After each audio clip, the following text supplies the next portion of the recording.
O Anarquismo mandou aqui assim: Monark, você tá chapado? Não. Não tô Conta- chapado. Conta aí como é que tem sido ficar sem fumar maconha. E o álcool você tá bebendo, mas comparação com você bebia, não dá nem pra falar que você tá bebendo, né?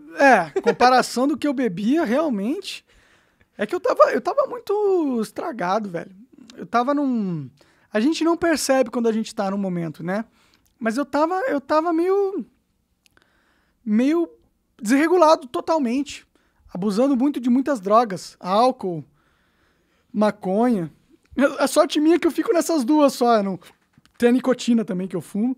Nunca fui pra cocaína e essas coisas do tipo, que eu acho que é um pouco mais perigoso, né? Mas... Que a Luana tá falando que uma das minhas drogas é a punheta. Eu bato muita punheta. Pode ser, essa aí é difícil de largar, viu? Essa aí foi uma que eu não larguei, não, nesses períodos aí. Mas é isso, cada um tem seus vícios, né, também. Mas eu tô bem melhor agora, eu faz mó tempão que eu não fumo. Não sinto falta, pra ser sincero. Quando eu fumava todo dia, cara, eu tinha uma sensação de que eu não sei se eu saberia viver a vida sem fumar. Eu achava que eu não conseguiria, entendeu? Ninguém ia aguentar você. Ou que eu seria um chato insuportável de galocha. A surpresa foi o contrário. Que eu fico mais legal sem maconha. A Luana, que é minha namorada, ela acha que eu sou mais sociável sem maconha. Não, sociável não, mas eu sou um cara mais fácil de lidar sem maconha. Que conta pra aí, põe o microfone e lê pra ela, Coca. Conta pra gente como que eu sou, o que você não gostava de mim quando eu era muito chapadão. Tá ligado? Tá. Ah, você ficava letárgico 24 horas por dia, né? Isso me irritava, porque parecia que você tava desconectado da realidade o tempo inteiro. Acordava, a primeira coisa que fazia era botar um baseado na boca, né? Verdade. Aí ficava muito desligado.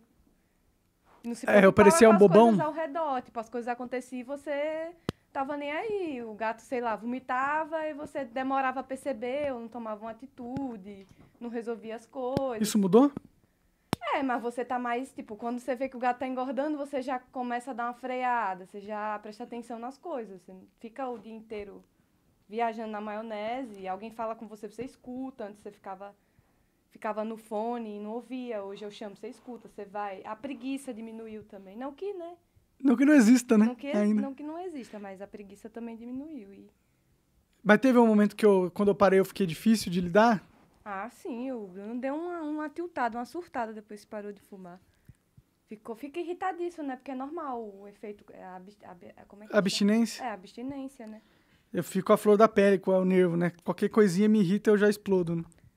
Mas eu acho que você criava uma ideia de que a maconha era necessário para lidar com a sua ansiedade, só que em partes mas eu não acho que é a única alternativa, né?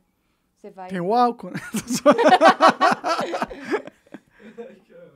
Não, mas tem terapias, existem terapias. É porque o caminho é mais fácil, né? É mais difícil você criar uma rotina saudável para poder lidar com seus problemas, ao invés de você ficar se drogando. É muito difícil você ter uma rotina saudável, porque tudo em volta influencia a alimentação, o exercício físico, você criar instrumentos e ferramentas para não ficar doido. Mas se você... O cigarro é uma alternativa simples, rápida e fácil.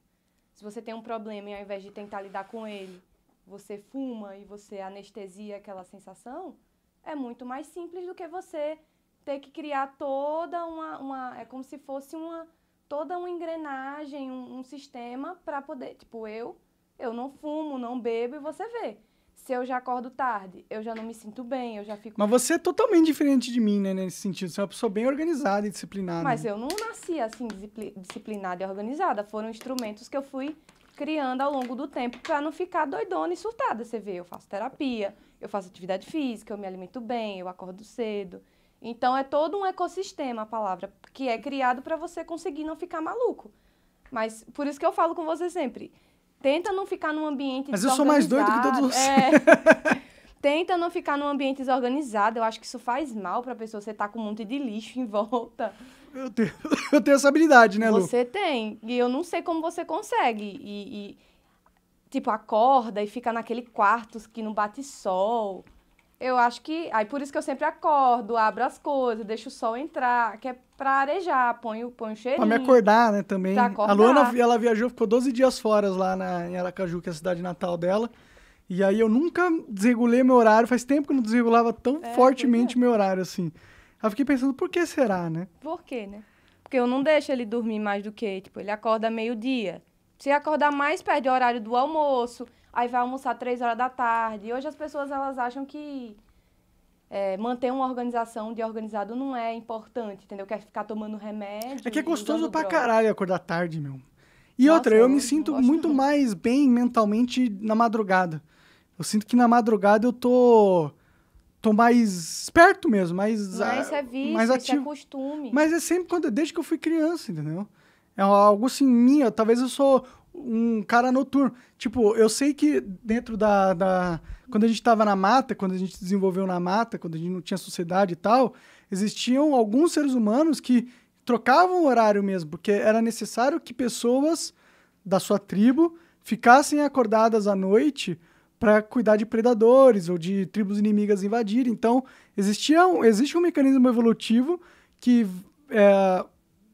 privilegia que certas pessoas tenham vontade de estar acordada à noite, porque podia ser muito útil para a questão de sobrevivência, né? Só fala mais perto do microfone que você está esquecendo ele. Já a criação que eu tive, né, minha família do interior, não é essa, né? Você já vem um pouco da metrópole, eu não. Então, se você acordar tarde no Nordeste, você é tido como preguiçoso, né? E aqui, pô, 3 horas da manhã você pede iFood, tem tudo. Você tem comida argentina, mexicana, japonesa.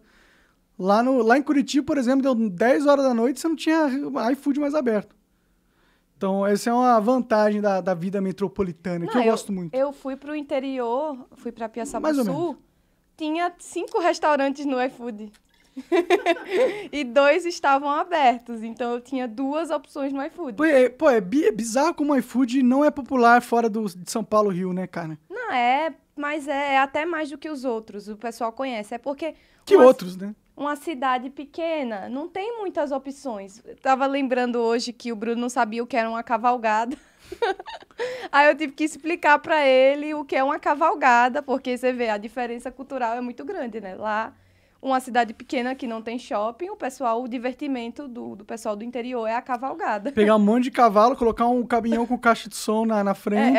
Um trio pequeno e botar uns forrozão, as meninas tudo de bota, de maquiagem, tudo arrumada, e vai pra cavalgada. Dá uma vontade de andar. Andar de cavalo é legal pra caralho, diga-se de passagem. Então, e ainda quem não tinha cavalo vai na cavalgada de moto. Ah, aí vira motocicleta do Bolsonaro. Aí vem as motos atrás. Entendi. Agora, uma coisa que eu lembrei de você, quando eu tava fazendo a travessia de Neópolis pra Penedo, eu ouvi umas pessoas falando sobre política. É incrível como todo mundo falou mal do Estado e não apoiava nenhum candidato. O brasileiro odeia o Estado. O brasileiro acordou, ele já percebeu que, mano, nós fomos colocados como refém. Tem caras literalmente com armas, tanques e mísseis que mandam. E eles ficam mandando e a gente tem que obedecer. E a gente fica só se fudendo todo dia, tendo que obedecer esses merda aí que ficam tomando decisões que são burras e que ficam favorecendo apenas a elite política. E o povo acordou para essa realidade e tá cansado. Né? E não tinha... Eu fiquei esperando. Vai ter algum apoiador do Lula que vai falar alguma coisa, ou algum apoiador do Bolsonaro. Mas eu não ouvi ninguém, assim. Eu estive e eu andei de ônibus, andei de besta, que é a van lá, que eles chamam de besta, e eu não ouvi ninguém, eu só ouvi o povo, esses políticos é tudo um bando de safado, uns vagabundos. Escolher o Lula e o Bolsonaro é a mesma coisa que se você pensar, você foi julgado e foi condenado... Tô saindo, Não, tá não. E foi condenado a ser executado. Aí você tem 2 carrascos que pode escolher, um carrasco à direita e um carrasco à esquerda. Qual carrasco você quer que corte a sua cabeça? Foda-se, no final sua cabeça vai ser cortada e vai rolar. E é isso. E a gente tá nessa situação. E aí a mídia fica colocando isso, tipo, não, você tem que votar. Não, se você não escolher o Bolsonaro, vai vir o Lula aí com a corrupção, não sei o quê. Não, se você não escolher o Lula, o Bolsonaro vai dar o golpe, não sei o quê. Meu irmão, é um jogo de cartas marcadas e não importa quem eu escolha, eu perco. O cara ganha, mas eu perco. Eu tenho que escolher. Eu prefiro não escolher, eu quero que se foda. Eu vou perder de qualquer jeito. Os caras falam, não, mas o Bolsonaro é bem melhor do que o Lula, porque não sei o que lá. Meu, olha o Brasil nos últimos 4 anos. O que mudou? O Brasil tá indo para um lugar melhor? As pessoas tão melhores? Não! Olha a rua, vai na rua, tem um monte de gente passando fome. O Brasil tá com déficit cada vez mais, emprego tá cada vez mais. E aí? Que porra é essa? Então eu tenho que achar que o Bolsonaro é muito melhor do que o Lula. Eu até acho algumas coisas do Bolsonaro melhor, tipo a defesa da liberdade de expressão. Mas eu acho que ele faz isso simplesmente porque é o inimigo do meu inimigo.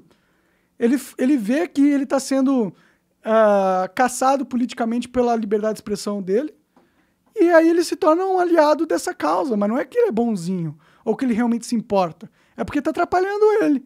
Se fosse em outro caso, se ele estivesse no sapato do Lula, e a liberdade, a cerceação da liberdade de expressão estivesse ajudando ele, eu aposto que ele ia estar contra a liberdade de expressão também. É, por isso que o pessoal fala, no nosso caso do cancelamento, a direita ela foi menos... Ela não foi ruim com a gente, até várias pessoas defenderam, mas assim, também não é como se ela fosse boazinha, porque outras pessoas sofrem o contrário, né? A esquerda apoia essas pessoas e a direita é que vira o vilão nesse caso. No caso do Danilo Gentili com aquele filme lá, foi a direita que cancelou ele. Então a direita, ela totalmente gosta desse jogo de cancelamento também, e totalmente vai usar. E se ela tiver no controle do cancelamento, ela vai usar no seu favor. O problema é que quem está no controle do cancelamento hoje em dia é a esquerda. Porque quem que domina a mídia? É a esquerda. Quem que domina as universidades? É a esquerda. Quem que domina o pensamento intelectual e ideológico hoje em dia? É a esquerda. Então é óbvio que eles usam mais essa arma. Mas os dois têm a mesma predisposição para usá-la. A única diferença é que um lado foi atingido muito pela arma nos últimos anos e criou uma ojeriza contra essas armas, mas a verdade é que elas nem entendem o porquê que elas odeiam. Elas só odeiam porque é o outro lado usando. Porque se elas tivessem a oportunidade de usar a arma, eles usariam também. Você acaba de assistir um corte do Monarch Talks. Agradeço demais, mas se você quiser ver o vídeo na íntegra e acompanhar ao vivo todas as transmissões, você tem que ir lá no rumble.com/monarch para não perder nada. Segue a gente lá.